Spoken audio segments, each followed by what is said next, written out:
Hello everyone, welcome to another brand new video. And in this video, I will show you how to make Pinterest account private. So let's open our Pinterest app.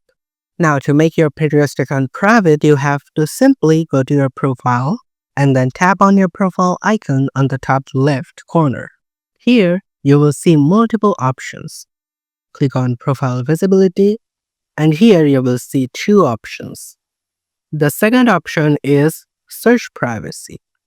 What it does is if you enable it, your account will be hidden from all of the search browsers and no one will be able to search for your boards or your profile outside of Pinterest. And on the top, you will see Private Profile. What it means is your profile will get locked down and no one will be able to see your pins, your boards, your followers, and your following list.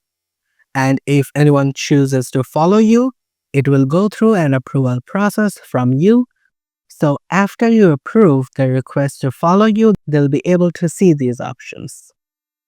If you toggle both of this on, your profile will get locked and become private. However, you have to remember that you can do this on a business account. You have to go through the process of making your account a personal account and then make it private. If you don't know how to convert your account, we have a video on it. Go check it out on our channel. If you found this video helpful, please give it a thumbs up. If you have any questions, comment below and we'll be more than happy to answer it for you. And if you want to see us more on your For You page, subscribe to our channel.